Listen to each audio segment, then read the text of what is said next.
आज के कार्यक्रम में खास मुलाकात में हमारे साथ आम आदमी पार्टी के जिला अध्यक्ष डॉक्टर अल्ताफ जी हैं। हम इनका स्वागत करते हैं। डॉक्टर साहब नमस्कार।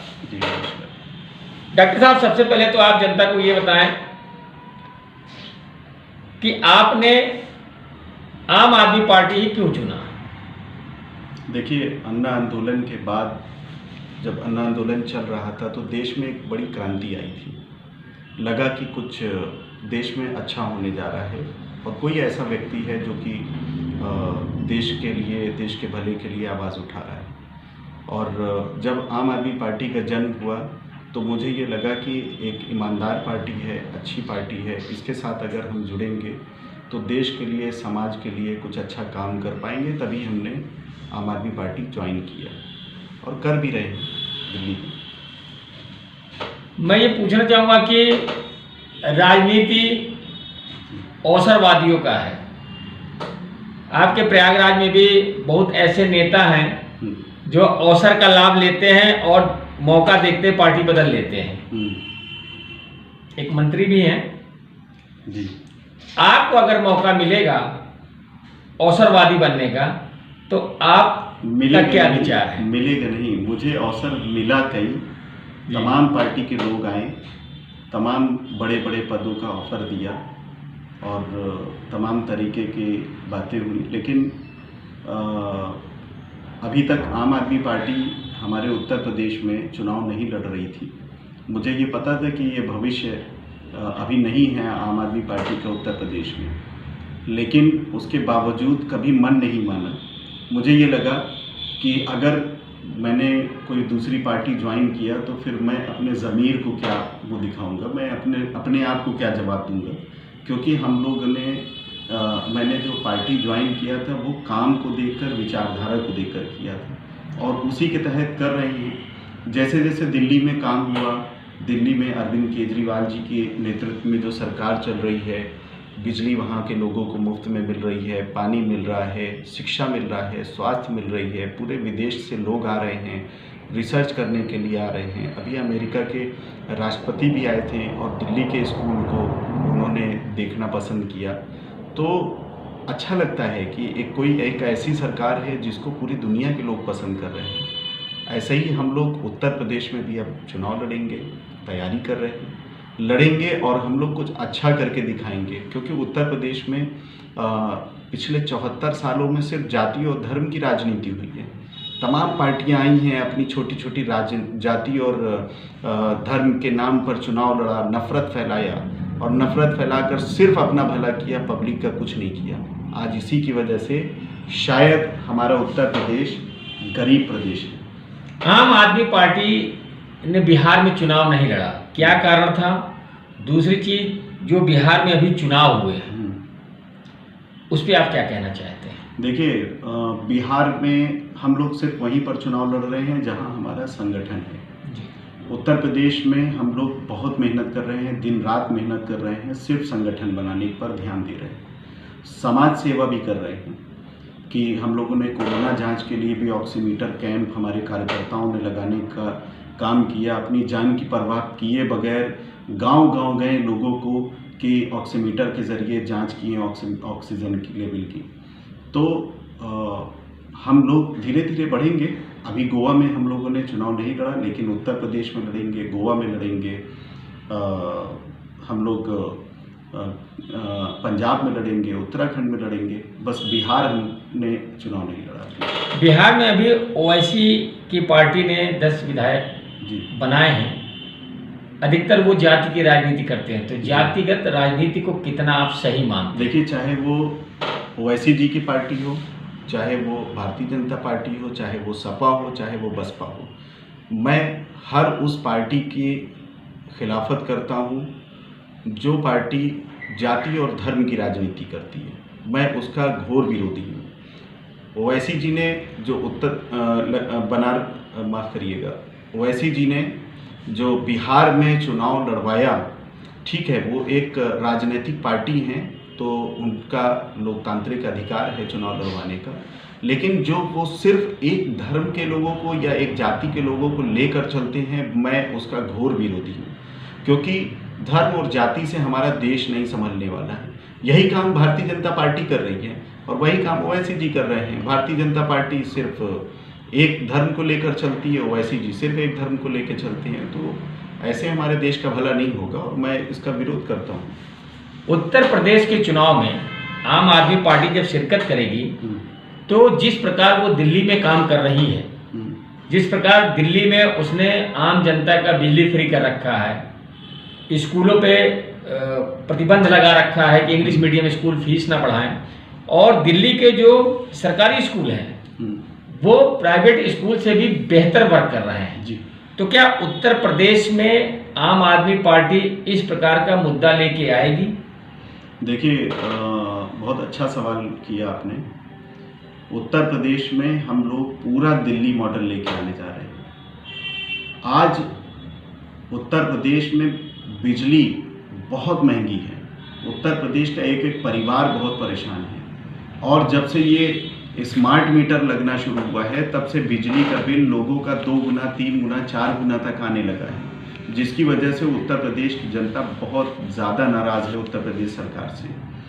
तो हमारा सवाल ये है कि जब हम लोग दिल्ली में, जो कि हमारा एक छोटा सा प्रदेश है, अर्ध शासित प्रदेश है, वहाँ बिजली भी नहीं बनती है, हमारे उत्तर प्रदेश में तो बिजली भी बनती है, उसके बावजूद 200 यूनिट हम लोग दिल्ली के हर परिवार को 200 यूनिट बिजली मुफ्त दे सकते हैं, तो उत्तर प्रदेश सरकार क्यों नहीं दे सकती है? उत्तर प्रदेश सरकार उसी 200 यूनिट बिजली का पैसा लगभग 2200-2300 रुपया हमसे ले रही है। और इसी तरह से स्कूल के शिक्षा के क्षेत्र में भी आप देखिए, शिक्षा के क्षेत्र में हाल ये है कि सरकार हमसे टैक्स लेती है, चाहे वो कोई रिक्शा चलाने वाला हो, भीख मांगने वाला हो, वो भी सरकार को टैक्स देता है, लेकिन उसके बदले में सरकार को जो चीज़ देनी चाहिए, जो सुविधाएं देनी चाहिए, वो सरकार नहीं देती है। सरकार का काम है कि शिक्षा और स्वास्थ्य को निःशुल्क करना चाहिए, लेकिन उत्तर प्रदेश में ये कहीं से भी नहीं है। तो हम लोग पूरा दिल्ली मॉडल लाएंगे, हम अपने उत्तर प्रदेश वासियों को निःशुल्क शिक्षा देंगे, निःशुल्क स्वास्थ्य सुविधाएं देंगे, हम लोग उनको बिजली सस्ती करेंगे, पानी सस्ता करेंगे। जिस तरह से दिल्ली में हम लोगों ने महिलाओं को सुरक्षित किया है, वैसे ही हम लोग वही मॉडल हम लोग उत्तर प्रदेश में भी लाएंगे, क्योंकि उत्तर प्रदेश इस वक्त बलात्कारी प्रदेश बनता चला जा रहा है। यहाँ पर आए दिन रोज़ कोई ना कोई घटनाएं, बलात्कार जैसी घृणित घटनाएं होती चली जा रही हैं और हम लोग हमेशा से विरोध करते चले आए हैं। तो आम आदमी पार्टी पूरा दिल्ली मॉडल लेगी। उत्तर प्रदेश में बेरोजगारी का माप तेजी से बढ़ा है जी। यूपी सरकार, उत्तर प्रदेश की सरकार बेरोजगारी दूर नहीं कर पाई है।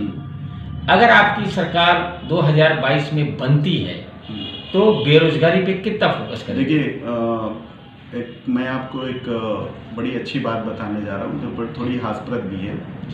अगर आप पिछले लगभग 6 महीने का अखबार उठाकर देखिए, कोई भी अखबार उठाकर देखिए, तो रोज़ नौकरी से संबंधित उत्तर प्रदेश सरकार की रोज़ कहीं न कहीं कोई विज्ञापन या न्यूज़ होती है, लेकिन बहुत कम ऐसा देखने को मिलता है कि वो जो नौकरियां हैं, सपना दिखाया जाता है कि इतनी नौकरी निकली, लेकिन ये नहीं दिखाया जाता कि कितनी नौकरी दे दी गई।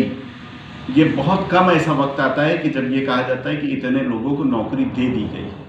तो भ्रमित करने का काम उत्तर प्रदेश सरकार कर रही है। और दूसरा, ये जो प्राइवेटाइजेशन के नाम पर पब्लिक को बेवकूफ़ बनाया जा रहा है। मैं एक छोटा सा एग्जाम्पल देता हूँ, समय दीजिएगा मुझे, कि जीएनएम में कोर्स होता है, जीएनएम में नर्सिंग स्टाफ होते हैं, उनकी एक समय था जब 40,000-45,000 रुपये सरकारी सैलरी हुआ करती थी।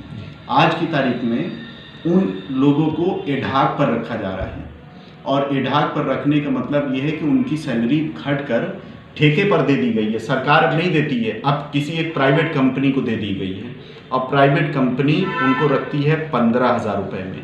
रखने से पहले उनका साल भर का सरकारी की नौकरी के नाम पर लगभग साल भर का उनसे घूस मांगती है नौकरी के नाम पर, और फिर उसके बाद उनकी नौकरी सिक्योर नहीं होती है। वो 2 साल में निकाल दिए जाएँ, 3 साल में निकाल दिए जाएँ, कोई भरोसा नहीं है। जैसे ही उनका टेंडर खत्म होएगा उनको निकाल दिया जाएगा। तो ये और एक चीज़ और है, जो 40,000 रुपये आज की तारीख में 30,000 40,000 रुपये अगर किसी को मिलता है तो बड़ी मुश्किल से वो अपना घर चला पाता है, 5 परिवार का अगर घर तो 15,000 रुपये में वो कैसे करेगा, 10,000 रुपये में कैसे करेगा। तो सरकार ये प्राइवेटाइजेशन कर रही है। जो लोग नौकरी नहीं कर रहे हैं उनको तो बड़ा मज़ा आ रहा है, लेकिन वो सोचें कि आज नहीं तो कल अगर उनके परिवार के लोग अगर शिक्षक बनेंगे, शिक्षक को जिसको 50,000 रुपये सैलरी मिला करती थी आज उनको 15,000 रुपये में रखा जा रहा है। जो लोग नर्सिंग स्टाफ बनेंगे, डॉक्टर बनेंगे, इंजीनियर बनेंगे, अगर प्राइवेटाइजेशन के नाम पर उनको उनकी सैलरी आधी से भी ज़्यादा कम कर दी जाएगी तो सोचिए बेरोजगारी का स्तर क्या होगा, और ये चीज़ नहीं होना चाहिए। अगर आपकी सरकार बनेगी तो आप क्या करेंगे? देखिए, सबसे पहले तो हम लोग दिल्ली मॉडल पूरा लेके आएंगे, और हम जिस तरह से दिल्ली वालों का लगभग 30,000 रुपया हर महीने उनको डायरेक्ट और इनडायरेक्ट वे में फ़ायदा दे रहे हैं, वैसे ही हम लोग उत्तर प्रदेश में देने का काम शुरू करेंगे। दूसरी चीज़ ये है कि हम लोग जो पेंशन है उसको बहाल करने की कोशिश करेंगे।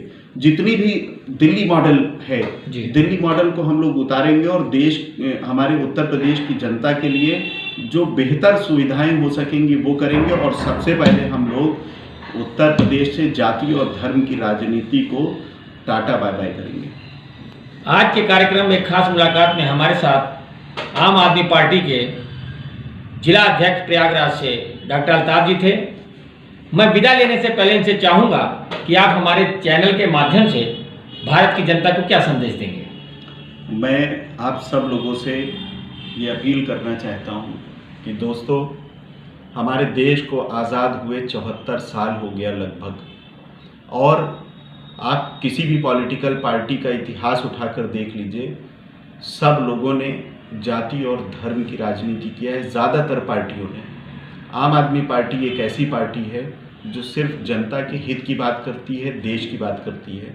मैं आप सबसे अपील करना चाहता हूं कि उत्तर प्रदेश में आम आदमी पार्टी जैसी पार्टी को आप लोग लाइए और अपने अधिकार को पाइए। और जब तक हमारे उत्तर प्रदेश से ये नफरत फैलाने वाली राजनीति नहीं खत्म होगी तब तक हमारे उत्तर प्रदेश का भला नहीं हो पाएगा। तो मैं सिर्फ यही अपील करता हूं कि आप लोग जाति और धर्म की राजनीति करने वाली सभी पॉलिटिकल पार्टियों को आप लोग दूर भगाइए और उनको ये सिखाइए कि हाँ, अब हम लोग समझ में आ गया, अब हम जो भी काम करेंगे सिर्फ विकास करने वाली पार्टी को वोट करेंगे। धर्म और राजनीति करने वाली पार्टियों को बाबा और टाटा किया जा सकता है। जी बिल्कुल ये जनता करेगी जी। आज के कार्यक्रम में एक खास मुलाकात में हमारे साथ डॉक्टर साहब थे, हम इनका शुक्रिया अदा करते हैं। दर्शकों से विदा लेते हैं, डॉक्टर साहब आपसे भी विदा लेते हैं। नमस्कार।